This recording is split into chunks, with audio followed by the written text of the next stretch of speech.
Abang tweet number 2, coming from Frichi Galelo. Saksi ako sa mga malalaking tulong na nagawa ng Turismo Party List, kaya my vote is for Turismo Party List only. Pakibigyan niya po kami ng halimbawa doon sa sinasabi ni Frichi Galelo. Ma'am, sirs, please. Anong kami? Yung may mga nagawa na raw po kayo. Kahit hindi pa kayo kandidato, may nagawa na.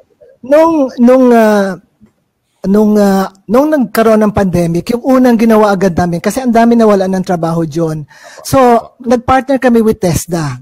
Kumuha kami ng, sumulat ako kay Secretary La Peña, sabi ko may mga tourism workers displaced, wala mga trabaho. So, nagkaroon ng baking, meron din kami, nagkaroon ng baking, bread making, nagkaroon din kami ng soap making, yung liniment. Marami kaming ginawang mga trainings for the displaced tourism workers. Masking iba yung hindi nga displaced, tinulungan din namin. And then, nagpartner din kami with DOLE for a job fair. So, may mga tourism workers na hindi na nga wala silang trabaho and marunong naman pala maging karpintero. So, nakapasok din sila. May mga iba na sa travel agency, marunong pala gumawa ng tinapay, nakapasok sila sa bakery. So, yun mga natulungan namin. Pati yung pagputol ng buhok, pag manicure, pedicure, gumawa din kami ng trainings on that. So, yun yung mga ginagawa namin. Tapos, sa ngayon, ang dami nang humingin tulong sa akin. Sabi, pero pakikuha mo itong financial kasi gusto daw nila may sakit daw yung kanilang anak, pwede ba daw matulungan namin? Sabi ko, ay, pwede ko ipasa yan kay Erwin o kay Rafi.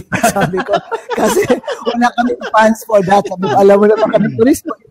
Baka si Rafi and si Erwin, meron silang funds for pagpa-dialysis, gano'n. Pero, ini-endorse ko naman sa kapatid ko. So, yung gano'n na, in spite of the fact na hindi pa kami nakaupo, tumutulong na kami because nakita namin talagang needs talaga nila, nakailangan talaga tulungan.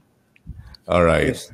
Dagdagan ko, pwede kong dagdagan. Go ahead, attorney. Go ahead po. Dagdagan ko yung sinabi ni Sec Wanda na during the time of pandemic, alam niyo itong quarantine period, it is the Turismo Party List na nag-propose at nagmakaawa kay President Duterte to shorten yung quarantine from 10 days gawing 7 and 5. So, pinupose namin na gawing 5 na lang.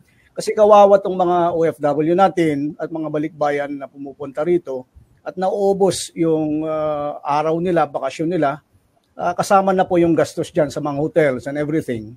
So, we were the one who proposes and made a special request at pumayag po naman ang gobyerno natin, lalo na kay President Duterte, na payagan na i-shorten. So, nagkaroon po ng pag-shorten ng quarantine period during the time. At marami pong sinasabi niya ni Sec na yung mga livelihood projects ngayon, we are strengthening the labor force during the time na wala silang trabaho at magkakaroon sila ng proper training and skill. Napaka-importante po ito sa mga kababayan natin sa labor sector po.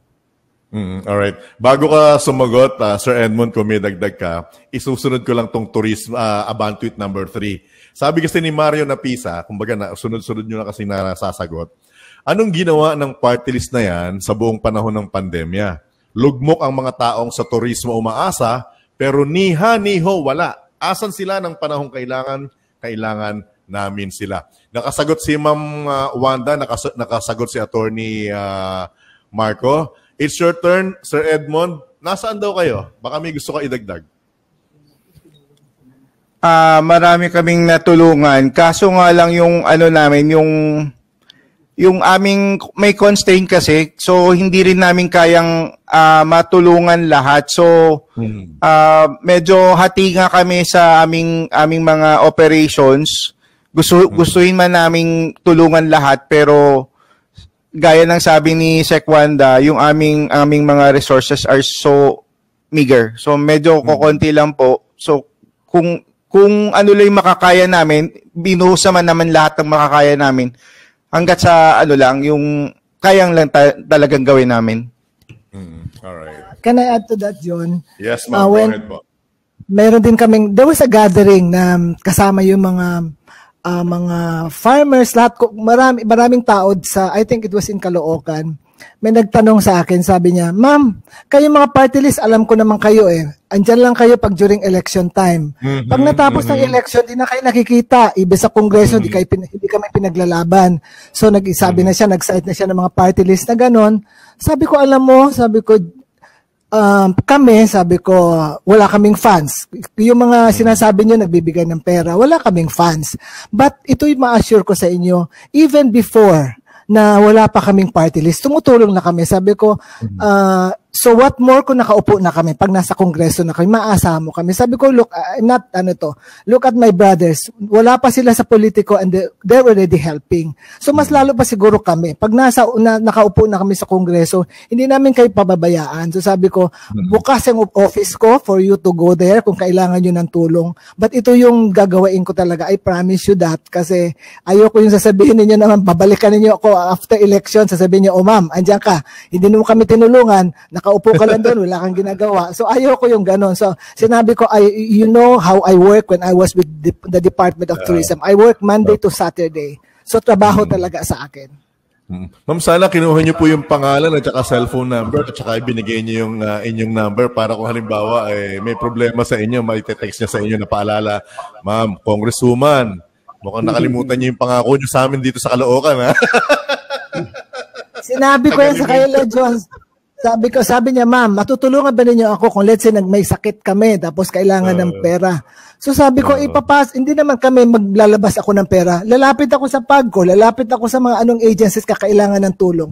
I will help you. Not through my funds, but through my money, but through help from other agencies. So tulong ako sa inyo by asking. Maglalabi ako, yun ang trabaho ko. Maglalabi ako na magkaroon tayo ng pera. Matutulungan ko kayo. Apo. Para sa inyo po. Una sa balita, una sa impormasyon, hindi pa uhuli sa entertainment at musika. Dahil lahat, andito na, araw-araw, kasama ang buong puwersa na nangungunang tabloid sa bansa, Abante, L na L.